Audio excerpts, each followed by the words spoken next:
I'm Diana Wentworth, and I'm so excited to be with you. I'm the co founder of the Inside Edge Foundation for Education. It's been a forum for thought leaders and all kinds of people who are activists in the world where they meet and greet and expand who they are.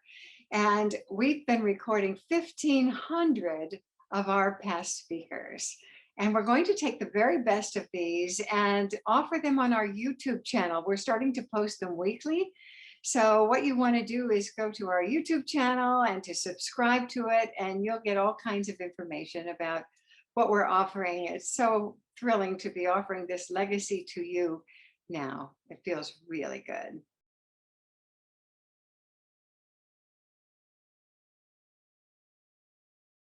This morning, it is my great pleasure to introduce our speaker, Mr. Kevin Buck, who will speak to us about sacred encounters, conversations with others. Please welcome Kevin Buck.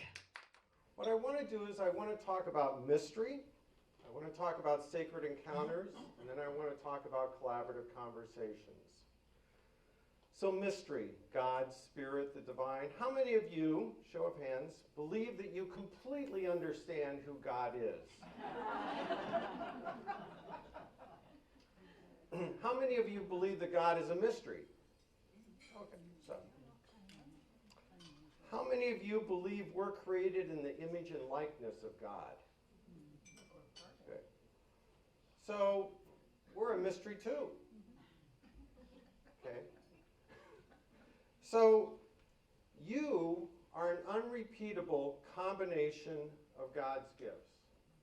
There never has been, there isn't now, nor will there ever be anyone who possesses the combination of gifts that you possess. Therefore, your full participation in this world is absolutely essential. There is no replacement or substitute for you. So just let that sink in for a bit. That's who you are. You are that unrepeatable combination of God's gifts. There is no replacement for you. No one before, during this time, or after will be anywhere near who you are and what you have to offer to this world. And therefore, your full participation is absolutely essential. We need you, is the bottom line. And part of that is kind of recognizing the giftedness of ourselves and the mystery of who we are within ourselves and recognizing that divine. If you're a mystery, then the best way for me to approach you is with awe and curiosity. The mystics have always said that the best way to approach the divine is with awe, and sometimes they use the word unknowing. There's an unknowing that happens. And the great thing about that is if I approach you as a mystery, then I come to realize that I never will understand who you are, ever. Well, and part of that is that you're constantly evolving. You're a moving target to begin with. So I can never get you figured out, so to speak, because you're constantly changing and evolving. And so that I can let go of that agenda, of any sense of like, I will figure you out and know who you are. So you can let go of that. Just take a deep breath. And all let go of that agenda of figuring anyone out, because they're essentially a mystery. Now, if I approach you with a sense of curiosity, what that does is it means that I have the ability to ask you questions about yourself, because I never know who you are. I don't know if that's true. It may have been true last week. It may not be true this week. But I don't know that until I actually inquire with you and see if that's true for you now. The other piece is that I know that I can never then have certainty. And actually, certainty in a relationship is one of the most disruptive things that you can do. Because what does that mean? It means that I no longer see you as a mystery, and I think I've got you figured it out, all figured out. So here's the other piece. Not only do you get to see the other person as a mystery, you need to let go of certainty. I'll never have certainty about that person. Okay, so I don't. There you go. Do you have certainty about God or the divine in your life? Maybe not. So you can let go of that too. It becomes very easy. The other thing about the other person is I've been a speaker for most of my professional life. And my daughter, who's 33, Sarah, she's my oldest daughter, her favorite dad quote is, "The most challenging thing about being in a relationship is coming to realize that the other person isn't you."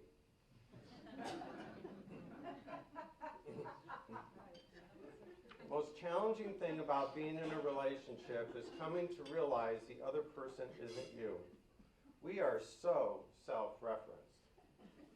And it's not so much that my wife does things and I'm curious about why she does it that way. I'm mostly curious about why she doesn't do it my way. what that curiosity is like. Because for most of us, and we truly do believe this, that the way that we're interacting in the world is the best way. I mean, why would I do it any other way? I'm a person of excellence. I would want to find the most excellent way of doing it. I model that all the time, and I can't figure out why some people just don't seem to have picked up on this better way of being in the world. And the bottom line is they're just different than I am. And so if I hold that as a standard, that my way is the best way, then it's always going to put me in a little bit of a disadvantage. Because then I've lost a sense of mystery. And I was talking to someone before the meeting, and part of this was like letting go of blaming others. And sometimes that blaming is really about just being different. I see you as a different person. And it's like, okay, different is good. We're all different. Did I mention you're a unique combination of God's gifts? So that's at the very beginning. It's all grounded in that. So when we take a look at that, we kind of look at what is the sacred encounter? The sacred encounter is the fact that when we have a conversation with the other, whether that other is God or another human being, then that's also a sacred space of mystery. So here's the reality for us. As much as over the years I've maybe gone away and done silent retreats or any other kinds of experiences in my life, the reality is the place that I encounter God the most is with other people. That's where we live it. It's not so much, if you think about it in a vertical and a horizontal, it's really that I experience God most in the horizontal, right here, interacting with other folks. This is where I have the opportunity to practice it all the time. Happens all the time for me. And so if I see you as a mystery, and if I see myself as a mystery, and I see myself as a unique combination of God's gifts, then it allows me to enter into that conversation in a different way.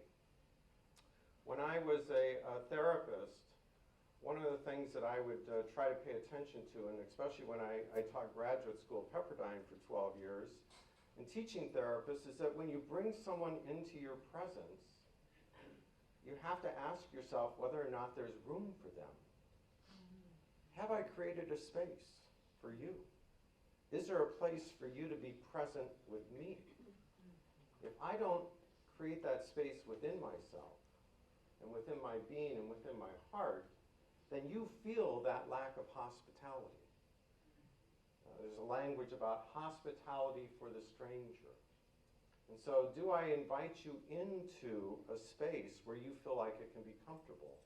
Or, as we sometimes experience, you can be invited into someone's office and it's rather cluttered. And they say, go ahead and have a seat. And you're kind of like, I'm not sure where. And then they're scattering you. Oh, here, let me pull this away from this chair and put these books over here and so on and so forth. And so you have a sense that it's not a welcoming space. And oftentimes that happens for us. And so to me, in order to have that kind of sacred encounter with another human being is, have I done the work to create a space within me where you feel my hospitality as soon as we come together? Or have I cluttered a bit? And is it important for me to declutter a bit so that I can make space for you before we have that conversation? It's So I think that's one of the most important things that can happen when we interact in any kind of conversation. The other piece is that some of the clutter can be in our head about what it is what we need to say or not say, do or have done, or how the conversation should go, or whatever those things are. If that space is cluttered for us, then we won't have an evolving encounter with one another. We'll have something else, but it won't be as deep and as rich as it could be. So those are important things to just begin to kind of pay attention to. How do I enter into a conversation? Have I made space within myself? Am I seeing the other person truly as a mystery? And where your curiosity is really about being curious about the other person and not about being curious about why they're not like you. And then you have the opportunity to really have that hospitality of the stranger until you become friends. So we welcome each other as strangers for the first time until we have the opportunity to really connect, or really, in the reality of it, is really reconnect. We're all connected to begin with. We just forget that we're connected. And so the hospitality for the stranger is just a way of creating a space where until I remember, and that's the reconnecting, remembering is reconnecting, until I remember that you are truly a friend of mine and that we are already connected to begin with. So, those are a few thoughts to begin with, and one of the things that I like to do is I like to engage people in the work that we're doing, and even in this conversation. So part of this is being collaborative. So what I'm going to do is I'm going to have you do a table exercise, and we're going to do it this way. It's a process called Liberating Structures. There's a website called liberatingstructures.com, and it's what we call a 1, 2, 4 all. And so all I'm going to ask you to do is to take a minute to think about something. So I'm going to pause you for a minute and ask you not to turn to anybody until you've had a chance to think. It's a reflective process. I'm going to ask you to share with the person next to you. And then as a group, share what you heard from each other, okay? So 1, 2, and then we'll do a table. So it won't be so much a 4. And then at the end of it, I want to kind of go around and hear what you had to say, okay? So you're probably curious, well, what is the question? I like that curiosity. That's a good sign already. So the question is, what do you think are the essential elements of a sacred encounter with somebody else? What do you think are those behaviors or practices that are essential to a sacred encounter for you? The reason I ask this is I often believe that I believe this is that I may be standing in the room, but there's more collective wisdom on the other side of me than there is standing right here. So I'd like to tap into that collective wisdom, and this is a way to do so. So I'm going to give you a minute.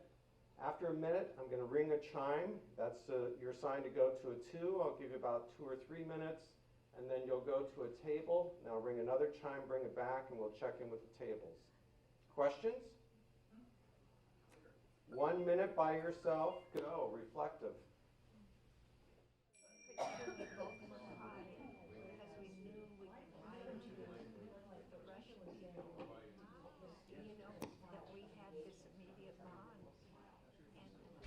Okay.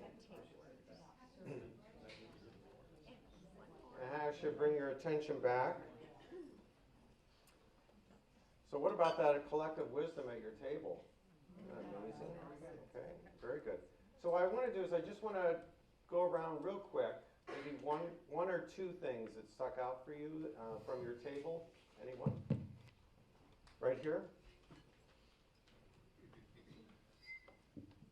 So the idea that the other person isn't trying to fix us, that we're just there to listen and accept, and non-judgment was an important point, and that the eyes were really important. And also, not only do you listen, but you feed back with empathy, and one of the best ways to do that is me too. I get that because I have something that I can relate to the same as you. Somebody else from another table? Something different? Yes. Well, I think what we started with was clearing ourselves and getting in touch with ourselves and our own inner voice, if you will, and quieting everything else down so that we can be totally receptive to whatever comes that way. Because if you're operating from some persona, whatever, you're not in contact with yourself, you're not going to have any kind of connection. Okay. Very good. Thank you. So to that point is that I have a good friend, Lama Surya Das, is a Tibetan Buddhist Lama, and he said enlightenment can happen in a moment or it can happen over a lifetime. So we just don't know. It happens when it happens. So what I'd like to do is kind of give you a framework around sacred encounters. And in the business that I have, I take a look at three things. I'm a kind of a Trinitarian kind of guy. I like the three. So reflective, collaborative, and transformative. And so a rule around a sacred encounter is always being reflective about what is it that you want to have happen. Setting an intention, quieting down, being attentive. One of my practices sometimes is to ask, is this a good time? Is this a good time? Because if it's not, it's not. And that's okay. But it's important to me, so I want to make sure it's a good time. And I don't want to assume just because I've broken into your life that it's a good time for you, just because it's a good time for me, so to speak. The reflection also allows for the best of ourselves and others to emerge. So the quieting space allows us to also drop from our heads into our hearts. So one of the things people say, well, how do I know if I'm really in my heart? And I said, well, here's what you can do. You can put your hand over your heart and see if you're there. and if you're still up in your head, just allow yourself a moment to drop back into your heart. That's all it takes. It's kind of that simple. So if you think you're way too much in your head, just put your hand over your heart. Okay, I'm back. I'm back in my heart. All right, good. So you can be collaborative. The other piece is not just to be reflective, but also collaborative. And this is really important in the work that I do with a lot of people. I was sharing with someone earlier, if you would have told me when I was younger that I would be doing executive coaching with bishops and lamas, I would have thought that you were nuts. How could something like that happen? But that's part of what's happening. Part of that is kind of co-creating the space together. So this engagement, this talk is really not just about me talking, but we've already co-created this experience together. And that's an important piece. So it's not always mine. This isn't my talk, per se. This is our experience together. So how do I want to invite you in to co-create this experience together? What does that begin to look like? And so much, we spend a lot of our time as individuals driving our own agendas and sometimes not creating something for people. So a way to know whether or not you're being collaborative is to really ask yourself a simple question. Am I doing something to someone, or am I doing something with someone? Am I doing something to someone, or am I doing something with someone? That's a distinction that helps you figure out whether or not I'm going to go have that talk with you. Well, not really with you, at you. I mean, to you. Okay, well, I would like a with. I'm glad you'll be there. I'll make it more like two of us. The other thing is that when you're co-creative, you get to co-create the solutions, which is marvelous. They become opportunities. I didn't do anything besides ask a question of Frank. And along the way, I was 16. I didn't know anything. What did I know at 16, for goodness sake? So we co-created the solution together. Over time, it just kind of evolved. It became an ongoing dialogue. And it got to where it was, where he finally walked out of the place. And it just delights me to think that, you know, I don't know what he ended up doing, but it was so great that he walked out of that place. Transformative. So the key to being transformative is being vulnerable. You can't have transformation without vulnerability. It's just absolutely impossible. So there has to be an openness, a vulnerability, a space within your heart where you're willing to make room for things to be different. I like to say, not exactly what I expected is a phrase. Not exactly what I expected. So that vulnerability also acknowledges that change is the constant in relationships. So again, I can't have the certainty. If you can let go of the certainty and have the curiosity and recognize the mystery, then the vulnerability becomes a lot easier. Because I've let go that I'm going to have certainty around this anyway. Or that I'm in control or in charge or any of those kind of wild and crazy ideas. The other piece is that vulnerability allows you to engage with compassion for yourself and for other people. You know, being able to stand in your heart allows you to have that passion with another person. That's compassion, the passion with somebody else. So it allows me to see you in a whole different space, in a heart space. And so with that compassion, when we drop into that heart space of compassion, there's a lot more leaning towards wanting to understand what's going on for you than trying to fix what's going on for you.